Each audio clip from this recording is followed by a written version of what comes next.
Embryology can be divided into മൂന്ന് phases ആയിരിക്കും. Phase 1, phase 2, phase 3. ഈ ഫേസ് 1, ഫേസ് 2 എംബ്രിയോണിക് ഫേസസ് ആയിരിക്കും. Phase 3 ആണെങ്കിൽ ഫീറ്റൽ ഫേസസ് ആയിരിക്കും. ഫേസ് 1-ൽ 0 to 4 വീക്സ്, ഒരു 4 വീക്സ് വരെയുള്ളതാണ് ഫേസ് 1-ൽ.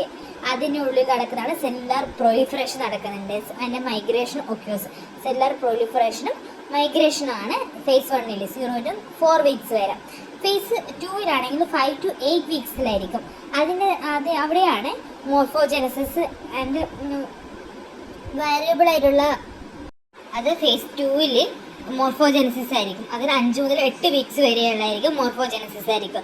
ഈ പീരിയഡിലാണ് നമ്മൾ എന്തെങ്കിലും ഡെവലപ്മെൻറ്റൽ അനോമലിയൊക്കെ നടക്കുന്നത്. ഡെവലപ്മെൻറ്റൽ അനോമലി നടക്കുന്നത് 5 മുതൽ 8 ആഴ്ച വരെയായിരിക്കും ഡെവലപ്മെൻറ്റ് അനോമലി നടക്കുന്നത്. ഓക്കെ, ആ പീരിയഡിൽ എന്തെങ്കിലും ഒരു ഡിഫക്റ്റ് ഉണ്ടെങ്കിൽ നമുക്ക് ഡെവലപ്മെൻറ്റൽ അനോമലി ഉണ്ടാവാൻ സാധ്യതയുണ്ട്.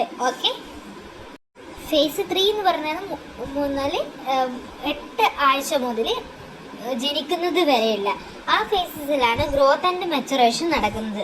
ആ ഫേസ് ഒരു കുഞ്ഞിൻ്റെ ഗ്രോത്ത് ആൻഡ് മെച്ചുറേഷൻ നടക്കുന്നത് 5 മുതൽ 8 ആഴ്ച വരെയാണ് നമ്മൾ ഫേസ് 2 എന്ന് പറയുന്നത്. അവിടെയാണ് മോർഫോജനസിസ് നടക്കുന്നതെങ്കിൽ പിന്നെ ഫേസ് 3-ൽ 8 വീക്സ് മുതൽ അൺടിൽ ബർത്ത് വരെ ആയിരിക്കും. അവിടെയാണ് ഗ്രോത്ത് ആൻഡ് മെച്ചുറേഷൻ നടക്കുന്നത്.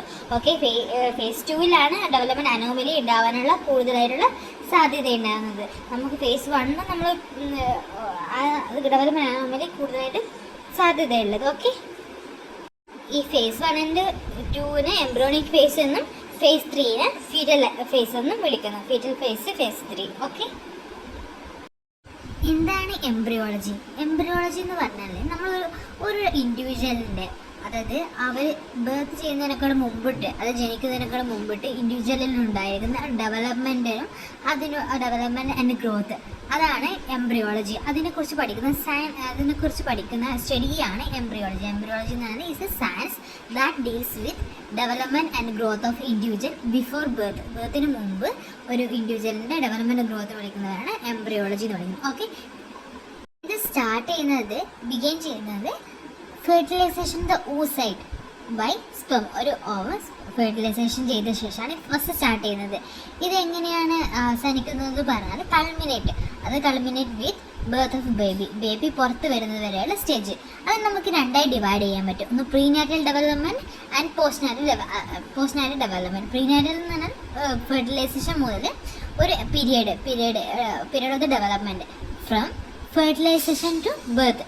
ഫെർട്ടിലൈസേഷൻ മുതൽ ബർത്ത് വരെയുള്ള ഒരു എൻ്റർ പീരിയഡ് ഓഫ് ഡെവലപ്മെൻറ്റ് വിളിക്കുന്നവരാണ് പ്രീനാറ്റൽ ഡെവലപ്മെൻറ്റ്.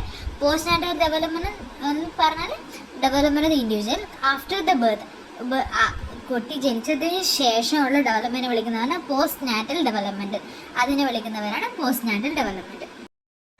ഞാൻ പറഞ്ഞല്ലോ, ഈ ഫെർട്ടിലൈസേഷൻ പറഞ്ഞാൽ നമ്മൾ male and female gametes fuse ചെയ്യുന്ന പ്രൊസീജിയറിനെ വിളിക്കുന്നവരാണ് ഫെർട്ടിലൈസേഷൻ. ഈ ഫെർട്ടിലൈസേഷൻ നടക്കുന്നത് ആംബുലറി റീജിയൻ ഓഫ് യൂട്രൈൻ്റെ ആംബുലർ റീജിയനാണ് നടക്കുന്നത്.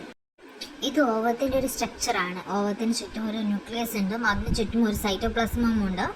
പിന്നെ അതിനെ കവർ ചെയ്തിട്ട് ഒരു വൈറ്റ്ലിൻ മെംബ്രെയിന്, അതിന് ഒരു സ്പേസ് ഉണ്ടാവും, അതിന് പെരി വൈറ്റ്ലിൻ സ്പേസ്. പിന്നെ കാണുന്നത് സോണ പെലിസിഡ ലെയർ, പിന്നെ കൊറോണ റേഡിയേറ്റ. ഇത്രയൊക്കെയാണ് ഒരു ഓവം. അറ്റ്ലീസ്റ്റ് നമ്മൾ ഇത് മനസ്സിലാക്കി വെക്കണം. ഓവത്തിന് ശേഷം ന്യൂക്ലിയസ്, അതിനെ സറൗണ്ട് ചെയ്തിട്ട് cytoplasm, vitelline membrane, perivitelline space, corona radiata. Okay, ഇനി നമുക്ക് സ്റ്റേജസ് ഓഫ് ഫെർട്ടിലൈസേഷൻ.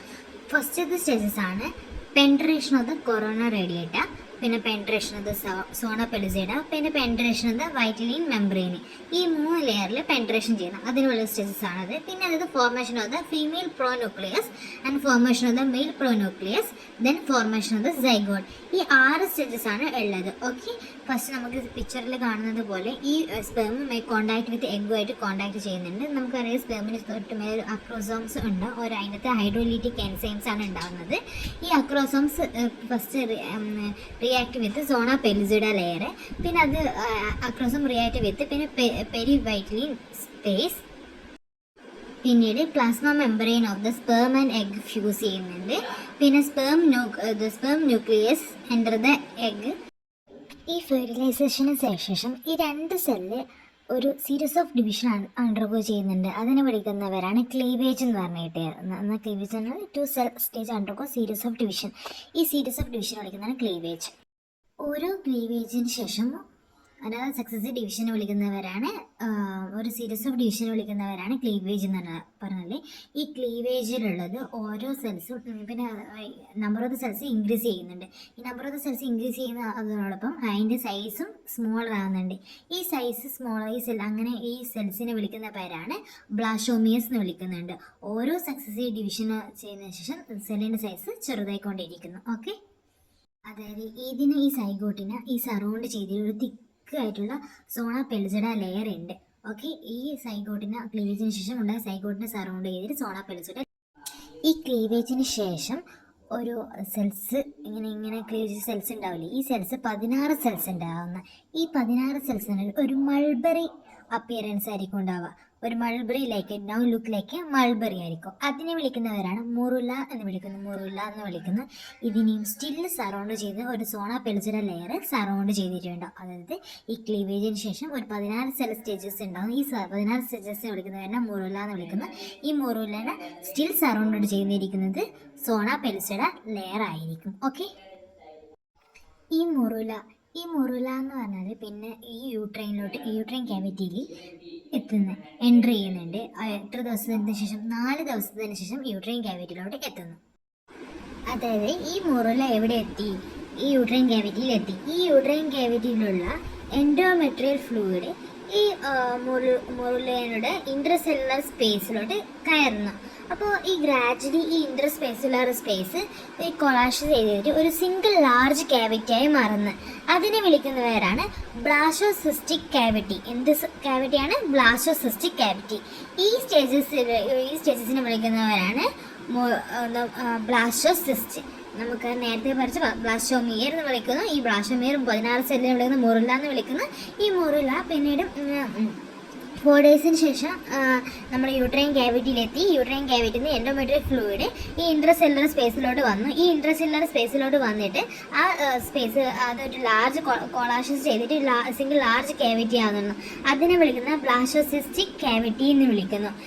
ഈ സ്റ്റേജസിനെ എംബ്രിയോനെ വിളിക്കുന്നതാണ് ബ്ലാസ്റ്റോസിസ്റ്റ് എന്ന് വിളിക്കുന്നു. ഓക്കെ, ഈ ബ്ലാസ്റ്റോസിസ്റ്റിൽ ഈ സെൽസ് 2ആയിട്ട് അറേഞ്ച് ചെയ്തിട്ടുണ്ട് എന്ന് പറഞ്ഞു. അത് എൻഡോമെട്രിയൽ ഫ്ലൂയിഡ് ഈ മുറുലിനുള്ളിൽ എത്തിക്കുന്ന ഒരു കൊളാഷ് ചെയ്തിട്ട് ഒരു ലാർജ് ക്യാവിറ്റി വിളിക്കുന്നത്. ഈ ലാർജ് ക്യാവിറ്റിനെ വിളിക്കുന്ന പേരാണ് ബ്ലാസ്റ്റോസിസ്റ്റിക് ക്യാവിറ്റി എന്ന് വിളിക്കുന്നു. ഇതിന് അതിലുള്ള സെൽസ് 2ആയി അറേഞ്ച് ചെയ്തിട്ടുണ്ട്. ഒന്ന് വിളിക്കുന്നതാണ് inner cellular mass or embryoblast. Outer സെല്ലിനെ വിളിക്കുന്നവരാണ് ഔട്ടർ സെൽ മാസിനെ വിളിക്കും. ഇന്നർ സെൽ മാസിൻ്റെ ഔട്ടർ സെൽ മാസിൻ്റെ ഇന്നർ സെൽ മാസിനെ വിളിക്കുന്നവരാണ് എംബ്രിയോബ്ലാസ്റ്റ് എന്നും ഔട്ടർ സെൽ മാസിനെ വിളിക്കുന്നവരാണ് ട്രോഫോബ്ലാസ്റ്റ് എന്ന് വിളിക്കുന്നു. ഓക്കെ, ഈ ബ്ലാസ്റ്റോസിസ്റ്റിക് ക്യാവിറ്റീനെ വിളിക്കുന്നതിന് ബ്ലാസ്റ്റോസീലെ എന്ന് വിളിക്കുന്നു. ഇത് ബ്ലാസ്റ്റോസിസ്റ്റിക് ക്യാവിറ്റീനെ വിളിക്കുന്നവരാണ് ബ്ലാസ്റ്റോസീലെ എന്ന് വിളിക്കുന്നു. ഓക്കെ, ഈ ബ്ലാസ്റ്റോസിസ്റ്റിൻ്റെ സൈസ് ഇൻക്രീസ് ചെയ്യുന്ന സമയത്ത് അതിൻ്റെ zona pellucida gradually disintegrate and disappears. പുറമെ കടന്ന ഈ zona pellucida layer gradually disintegrate and disappear ചെയ്യുന്നു. ഓക്കെ, ഇനി നമുക്ക് ഫേറ്റ് ഓഫ് ദ ബ്ലാസ്റ്റോസിസ്റ്റ്, അത് ബ്ലാസ്റ്റോസിസ്റ്റിൻ്റെ ഫേറ്റ് എന്താണെന്ന് നോക്കാം. ഈ എംബ്രിയോബ്ലാസ്റ്റ് അല്ലെങ്കിൽ ഇന്നർ സെൽ മാസ് എംബ്രിയോ ആയി മാറുന്നു. Trophoblast give rise to placenta. Trophoblast ആണ് പ്ലാസെൻഡയായി മാറുന്നത്. എംബ്രിയോബ്ലാസ്റ്റ് എംബ്രിയോ ആണ്. ട്രോഫോബ്ലാസ്റ്റ് പ്ലാസെൻഡയായി മാറുന്നു. Which provide nutrition to the embryo. ഇതാണ് development of the embryo. First എഗ്ഗായി മാറുന്നു, അത് ഫെർട്ടിലൈസേഷന് ശേഷം സൈഗോട്ടാകുന്നു, പിന്നെ 2 സെൽ സ്റ്റേജ്, 4 സെൽ സ്റ്റേജ്, പിന്നെ 16 സ്റ്റേജ്. അതിന് വിളിക്കുന്നതാണ് മുറുല എന്ന് വിളിക്കുന്നത്. മുറുല പിന്നീട് ബ്ലാസ്റ്റോസിസ്റ്റ് ആയി മാറുന്നു. ഓക്കെ.